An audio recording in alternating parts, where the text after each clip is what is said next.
Alright guys, Darren from FBA Elites and welcome back to another video. So this week we're going to be taking a look at sponsored videos. Now this is something that's still quite new to me. It's something you guys may have noticed yourself when using Amazon, but it is something that's been about for kind of, I think, 6 to 9 months. It's just something that was fairly new to me. I only found out about it a couple of weeks ago when someone on the FBA Elite forums brought it to my attention. So you guys, like I say, may have seen this yourself, and I just want to go through it in this video, explain what it is, how to use it, and explain why I'm seeing some really good results from it and how you possibly could see some great results from it as well.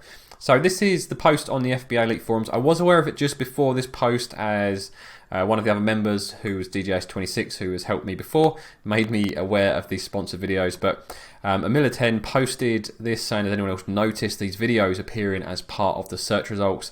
I'm sure many of you guys have, and I'm going to show you an example in a moment, and then a couple of replies there from DJS26 and Matt Arnold, both who are great contributors to the FBA Elite forums, saying that yeah, it is a really good mechanism and they're seeing some really good results from using video adverts.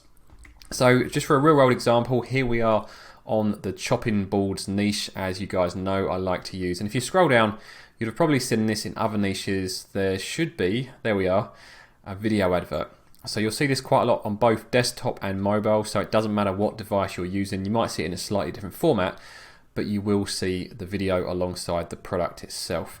Now in terms of ACOS, I have seen a really low ACOS for this. It's really good for getting attention, as you've got to be honest, when you look at the search results, something like that is always going to stand out.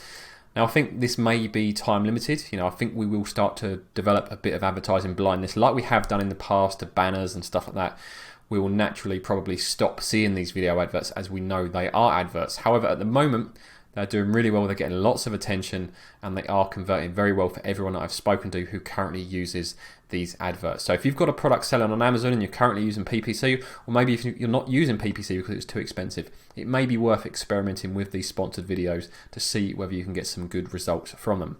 Just to give you some more information about these videos, this is the help section on Amazon. If I come out of full screen mode for a second, you can see the URL there. I will probably pop that in the description, so if any of you guys want to go there and check it out yourself, you can. So go back to full screen. So the sponsored videos, like I said, they've got the desktop version here and they've got the mobile version. So it is visible on both desktop and mobile, which is really, really important as a large percentage of their traffic does come from mobile usage. Now I'd seriously recommend taking a look through this page, as it does give you some of the guidelines you need to stick to, especially as you go down here about on-screen text guidelines, the type of fonts to use and how to space it and stuff like that. So it's definitely worth reading through these guidelines. And if you're not familiar with making videos, they have got a really helpful spec sheet here about kind of the dimensions you can use and the file formats you can use as well. Now the video itself doesn't have to be super complicated. I mean, at the moment I'm literally just using some of the best photos from my product. So I've got a kind of a photo of my product, a close-up of the material, and a close-up of my biggest USP. And just got those kind of transitioning through with a bit of overlay text on each. So it's only a 15-second video and it just loops, and I've just got some very neutral background music. I'm not really fussed about the music, as many people will be watching these on mute. The key thing is, where it's so different in the search results to every other product listing, you've actually got this video, it really, really stands out. So even if you make the most basic of video, you'll probably see good results, as you'll get traction you wouldn't have previously got from just looking like another listing. Now if you don't feel confident about making your own video, you could easily go to somewhere like Fiverr. I'm sure you could get a video like this made for maybe £5, £10, £20. It won't cost you much at all. Alternatively, a recommendation from Matt on the forums was to go to Biteable, which is a relatively cheap subscription site where you can go on and use lots of templates, put in your own photos and your own text and make your very own video. So something that's definitely worth checking out if you're not feeling confident about making your own videos, or if you don't have your own video software to do that. Now the actual videos themselves, this is a bit where I got stuck when I come to create this. Where do you actually create these videos? Because I would start looking under sponsored products as I wanted to promote a product. However, that is not the case. It is under sponsored brands. So in Seller Central, when you create a new campaign, make sure you click on sponsored brands, and that will take you through to the correct section. So if we go through now, I'll show you briefly how it works. So here we are on the create campaign page. All you need to do is pop in your own campaign name, choose whether it's part of an existing portfolio or not. The start date will usually be the date you're creating the campaign, and then pop in your daily budget. Now I like to go with a £50 daily budget just to give things a chance to get going and start to get some real world data. If you put £10 or £20 in, it might take a few more days to start getting that data. So I like to go fairly heavy, £50 a day, run it for a few days and see what happens. It will then list your brand name below, which I have removed for the purposes of this video. But the most important thing here, as I scroll down, is make sure you select the video beta box here, because when you select this, it changes the options that are below it. So select your video box here, then on the left hand side it will load all of the products you sell, then add them, the ones that you want to target, so usually one product at a time you're targeting, add them here. So I've had to remove the products, as you can see, but you'd list your products, you'd add the one that you want to promote, and as you scroll down further, it will then ask you to upload the video, and it kind of recaps those specs that I gave you earlier. So these are the requirements that your video must adhere to. Now this is different to creating a normal PPC advert on Amazon. Usually with a keyword or product campaign, there's no approval process to go through. You just create your campaign, and as the advert itself is created based on your product listing, there's no approval process. Whereas with the video, as you could literally be uploading anything, this does go through a manual review process. So when I uploaded a couple of adverts last week, it took around 8 to 12 hours for Amazon to approve them. So once your video is uploaded, don't expect it to start straight away. It will stay pending, and then hopefully Amazon will approve it and that advert will start running. So don't expect to see immediate results. It needs to be approved and then give it a few days at least before deciding whether that advert is working for you or not. And then once you scroll down, you'll see the usual kind of keyword targeting tools you'd associate with creating a PPC campaign. You can either use their suggested keywords, enter the list of your own, or you can upload a file if you've already done some keyword research elsewhere. So it's kind of very similar to creating a normal campaign, just with the approval process and the fact you've actually got to create the video itself. It's not something that Amazon's going to automatically generate for you. So hopefully you guys are going to find that useful, and maybe you'll give that a go with your products to see whether you can get some good results from sponsored videos. Now going back to last week's videos, there were a few questions, so I'm just going to quickly run through those now. There's old Tim popping up. Thanks Tim for the money. Scroll down.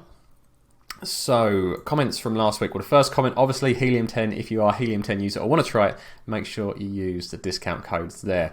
So up first we have Ben, FBA Mentor. I'm assuming Ben has his own YouTube channel, and that's how I used to promote my YouTube channel when I first started.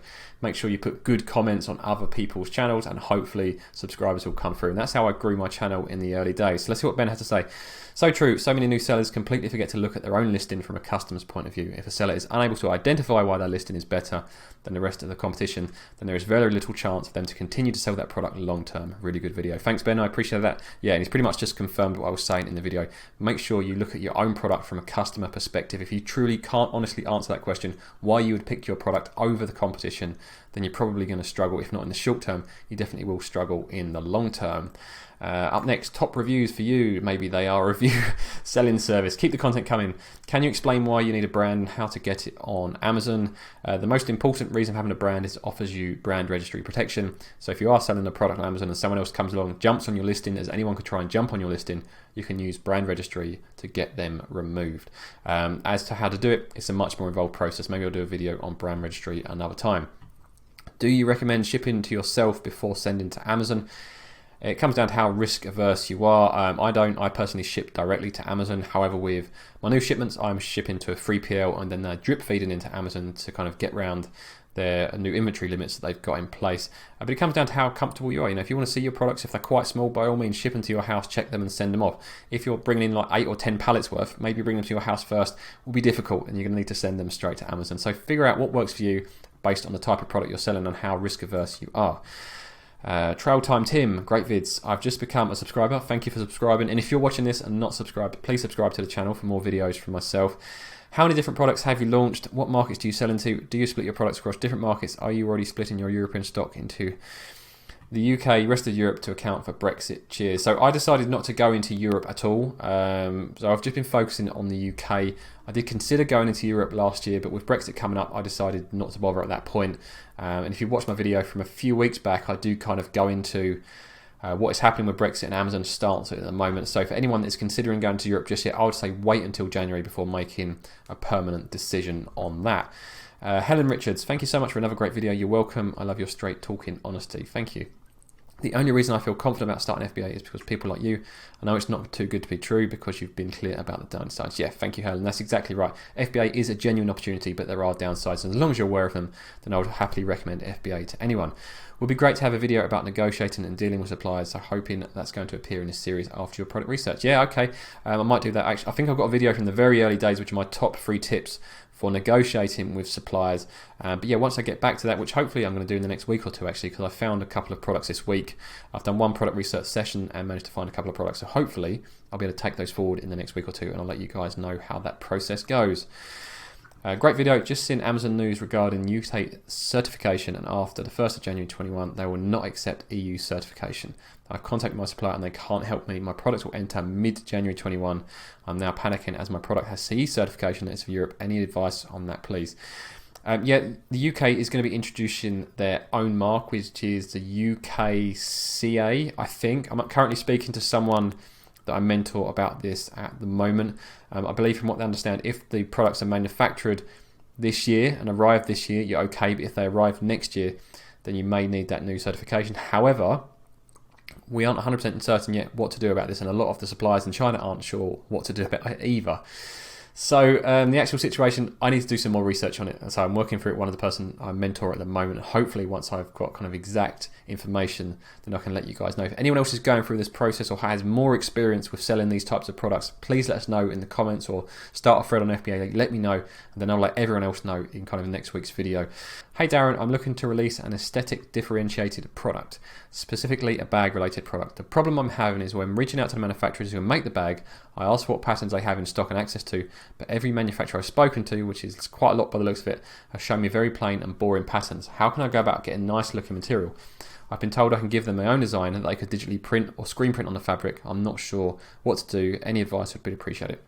It depends on the type of product. I know when I've looked into a product before where I wanted a custom pattern, they could offer certain off-the-shelf patterns at a much lower MOQ. And then if I really wanted something bespoke, I had to buy a lot of products to get fully bespoke. So if they can offer some sort of printed solution that works and the product quality is still good, by all means consider it. But it might just be that you have to increase your quantity to get that. Alternatively, again, it very much depends on the product how this works. Maybe another supplier can provide the fabric and someone can manufacture it, but there's a bit more logistics involved in getting that done. Do you advise using domestic suppliers over non-domestic? Also, do you know any UK suppliers? If I could find a UK domestic supplier for my products and the profit margin stacked up, I would 100% use them over using suppliers in China because it would make things a lot easier. The problem is it's normally very difficult to find a UK manufacturer who can actually manufacture these products, and if they can, at the price point we need them to actually work within the FBA model. So yeah, nothing against domestic suppliers at all, it's just that generally it's very hard to find them for your product. What's the best way to start? Well, you're already subscribed to the channel, hopefully. If not, make sure you subscribe. Go back to my video library, sort it in date order, and you can see my journey from day one. And if you're not signed up at FBA Elite, head over there. We've got lots of forums about every topic covering Amazon FBA. Owen says he's not an FBA seller, but he always tries to research the products he buys, either via reviews if it's expensive, or by buying a couple of products to try if it's a recurring purchase. It's only cheap stuff that I'll only ever buy once that I don't look into, and that's a small minority of what I buy. Yeah, I think that's true. You know, if someone's buying something maybe £5 or £10, they're probably going to pay a lot less attention to the reviews and the details of those reviews versus something that's maybe £30, £40, £50. So again, take that all into consideration when you're picking the right product for you and how much attention you pay to the reviews that your competitors have got and stuff like that, because people's shopping habits will change depending on the type and the value of the product that they are buying. And finally, we have Mick Birch saying FBA UK is dead. It was lucrative for me, but since lockdown, it has been a nightmare. I've stopped trading on Amazon. It's too crowded. All items are not niche. None of them. This guy sells lunch bags. Maybe. There are hundreds now, similar to his, if not better. Leave FBA as an idea. The bubble has burst. So, FBA UK is not dead. It's far from it. I'm still making money at the moment. I know many people that are making money from FBA. It has been difficult, but since lockdown, you know, I'm sure many businesses have struggled this year because of lockdown. But just because things have been difficult for you doesn't mean it's been difficult for everyone. I know some people have made a ton of money during lockdown when I really struggled. You know, and it's quite easy to kind of maybe feel a bit bitter about that. But ultimately, we just have to adapt, overcome, and hopefully enjoy more success. Amazon is becoming crowded. Yeah, all the niches are crowded. It just means the product research stage is even more important. It's more important than ever that within these crowded niches your products stand out. This guy sells lunch bags. He may be referring to the video where I showed you the product that I didn't actually launch, was the lunch bags, and I showed you lots of different sample lunch bags that I had. I've never sold lunch bags. I do not currently sell lunch bags. There are hundreds now. Yeah, I'm sure there are lots of different lunch bag designs similar to his, if not better. So that would work if I was actually selling these. Like I say, this was a product I never sold, and I've shown you guys in that video all the samples that I had and explained to you why I never actually proceeded with that product. Leave FBA as an idea. The bubble has burst. Well, that's fair enough. That is your decision. Other people may disagree. There's definitely an opportunity there. The opportunity is real. The niches are crowded, but it's still possible to make money with Amazon FBA. So I'd be interested to hear what you guys think of that, especially the last comment. What do you guys think about Amazon FBA? For me, I still see it as a viable opportunity, but I completely understand other people may not. Let us know in the comments what you think. And if you've got any questions about this video or anything I covered in this video, post them in the comments and I'll answer them in next week's video. So if you did find this video useful, actually, let me just get rid of Tim. I don't want Tim in my face here. There we go. If you did find this video useful, make sure you scroll down, hit that like button, subscribe to the channel, and if you want to talk to me and over 2,000 other people discussing Amazon FBA, head over to fbaelite.com, sign up, it's completely free, and I'll see you guys on the forums.